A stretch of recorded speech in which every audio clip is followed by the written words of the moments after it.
दोस्तों, आज की वीडियो में हम इन 5 बड़ी फैक्ट्रियों और सनती मंसूबों का जिक्र करेंगे जिनकी बुनियाद इब्राहिम तराउरे ने रखी है और जो बुर्किना फासो की किस्मत को हमेशा के लिए बदलने जा रही हैं। तो सबसे पहले हमें यह समझना होगा कि इब्राहिम तराउरे का विजन क्या है और उन्हें फैक्ट्रियां लगाने की जरूरत क्यों पेश आई। बुर्किना फासो बरसों से फ्रांस और दीगर मगरबी ताकतों के जेर असर रहा है। वहां का सोना, कपास और दीगर कीमती मादनियात खाम हालत में कौड़ियों के भाव यूरोप और अमेरिका भेज दी जाती थी और फिर वही चीजें फैक्ट्रियों में तैयार होकर महंगे दामों वापस बुर्किना फासो के अवाम को बेची जाती थी। इब्राहिम तराउरे ने आते ही कहा कि अब ऐसा नहीं होगा। उन्होंने कहा कि हम अपने वसाइल खुद इस्तेमाल करेंगे और अपनी चीजें खुद बनाएंगे। इसी सोच के तहत उन्होंने एपिक यानी कम्युनिटी एंटरप्रेन्योरशिप के नाम से एक प्रोग्राम शुरू किया जिसमें अवाम ने खुद पैसा डाला ताकि ये फैक्ट्रियां लगाई जा सकें।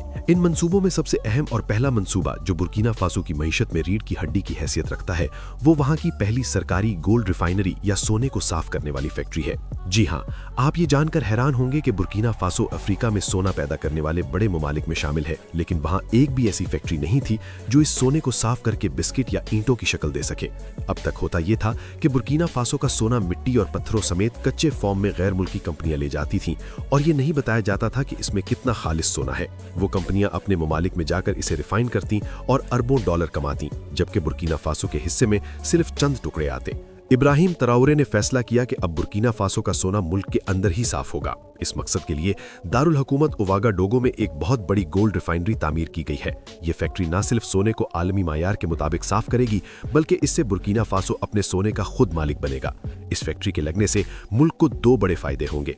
पहला ये कि सोने की स्मगलिंग पर काबू पाया जा सकेगा और दूसरा ये कि जब सोना रिफाइन होकर इंटरनेशनल मार्केट में बेचा जाएगा तो इसकी कीमत कई गुना ज्यादा होगी। ये पैसा बराह रास्त बुर्किना फासो के खजाने में जाएगा जिसे स्कूल, अस्पताल और सड़कें बनाने पर खर्च किया जाएगा। माहिरीन का कहना है कि सिर्फ ये एक फैक्ट्री बुर्किना फासो को कर्जों के चंगुल से निकालने में किलीदी किरदार अदा करेगी। ये कोई मामूली बात नहीं है कि एक गरीब मुल्क अपनी शराइत पर अपना सोना बेचे और यही वजह है कि इब्राहिम तराउरे का ये कदम साम्राज्यी ताकतों को एक आंख नहीं भा रहा। इस लिस्ट में दूसरा बड़ा मंसूबा जो आम आदमी की जिंदगी पर बराह रास्त असर डालने वाला है वो है टमाटर प्रोसेसिंग फैक्ट्री। दोस्तों, शायद आपको ये सुनकर अजीब लगे कि टमाटर की फैक्ट्री कैसे किसी मुल्क की किस्मत बदल सकती है, लेकिन हकीकत बहुत तल्ख है। बुर्किना फासो में किसान टमाटर बहुत ज्यादा उगाते हैं, लेकिन मुनासिब स्टोरेज और फैक्ट्रियां ना होने की वजह से हजारों टन टमाटर हर साल सड़कों पर फेंक दिए जाते थे या गल सड़ जाते थे। दूसरी तरफ जुल्म यह था कि बुर्किना फासो के लोग टमाटर का पेस्ट और केचप करोड़ों डॉलर खर्च करके यूरोप से इंपोर्ट करते थे। इब्राहिम तराउरे ने इस तजाद को खत्म करने का फैसला किया है। उन्होंने बोबो दियो लासो के इलाके में एक जदीद टमाटर प्रोसेसिंग प्लांट का इफ्तिताह किया है। इस फैक्ट्री का नाम सोफा 2 रखा गया है और ये खित्ते की जदीद तरीन फैक्ट्रियों में से एक है। अब किसानों को उनकी मेहनत का पूरा सिला मिलेगा। वो अपना टमाटर सड़कों पर फेंकने के बजाय इस फैक्ट्री को बेचेंगे। ये फैक्ट्री इस टमाटर से पेस्ट, केचप और दीगर मसनूआत तैयार करेगी जो न सिर्फ बुर्किना फासो के अवाम इस्तेमाल करेंगे बल्कि इसे पड़ोसी ममालिक को भी एक्सपोर्ट किया जाएगा। जरा सोचें, जो पैसा पहले बाहर जाता था अब वो मुल्क के अंदर ही रहेगा और किसान खुशहाल होगा। इब्राहिम तराउरे का कहना है कि हमें अपने खाने पीने के लिए दूसरों का मोहताज नहीं होना चाहिए। खुराक की खुद मुख्तारी ही असल आज़ादी है।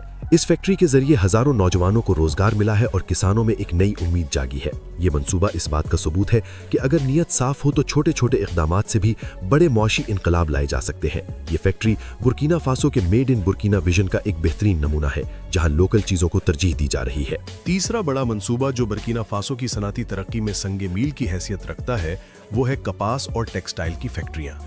दोस्तों, बुर्किना फासो को अफ्रीका में कपास का घर कहा जाता है। वहां की कपास, जिसे सफेद सोना भी कहते हैं, दुनिया भर में अपनी क्वालिटी के लिए मशहूर है।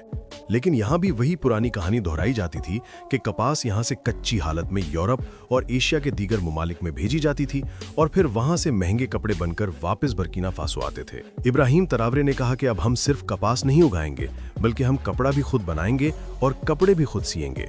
इस मकसद के लिए उन्होंने टेक्सटाइल इंडस्ट्री पर खुसूसी तवज्जो दी।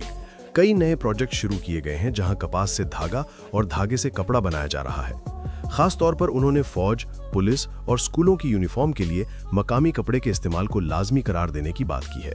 इस इक़दाम से टेक्सटाइल के शोबे में इनकलाब आ रहा है। जब आप खाम माल बेचते हैं तो आपको बहुत कम मुनाफा होता है, लेकिन जब आप उसी माल से प्रोडक्ट बनाकर बेचते हैं तो मुनाफा 10 गुना बढ़ जाता है। टेक्सटाइल की ये फैक्ट्रियां बुर्किना फासो के हजारों बेरोजगार नौजवानों और खवातीन को नौकरियां फराहम कर रही हैं। इसके अलावा मकामी दर्जियों और छोटे ताजरों को भी काम मिल रहा है। इब्राहिम तराउरे का मानना है कि जो मुल्क अपना तन ढांपने के लिए दूसरों का मोहताज हो वो कभी तरक्की नहीं कर सकता। इसलिए कपास की वैल्यू एडिशन पर काम हो रहा है।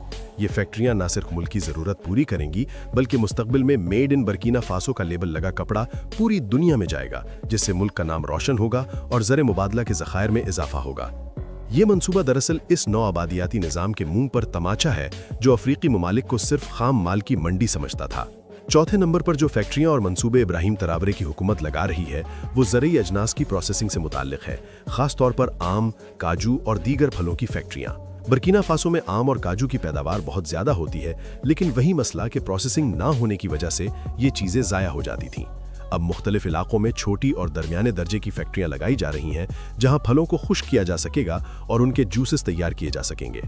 ये मंसूबा देही इलाकों की तरक्की के लिए बहुत अहम है। पहले गांव के लोग शहरों का रुख करते थे क्योंकि वहां रोजगार नहीं था, लेकिन अब जब गांव के करीब ही फैक्ट्री लगेगी तो वहां के लोगों को वहीं रोजगार मिलेगा। इसके अलावा ये ज़रूरी फैक्ट्रियां किसानों को जदीद काश्तकारी की तरफ माइल कर रही हैं। हुकूमत उन्हें मशीनरी और खाद फराहम कर रही है ताकि पैदावार बढ़े और फैक्ट्रियों को चलाने के लिए माल की कमी ना हो। काजू की प्रोसेसिंग के लिए खुसूसी यूनिट्स लगाए गए हैं क्योंकि आलमी मंडी में काजू की बहुत ज़्यादा डिमांड है। पहले कच्चा काजू सस्ते दामों बिकता था, अब उसे भूनकर और पैक करके बेचा जाएगा, जिससे मुनाफे में कई गुना इजाफा होगा। ये फैक्ट्रियां इस बात की जमानत है कि बर्किना फासो का किसान अब गरीब नहीं रहेगा।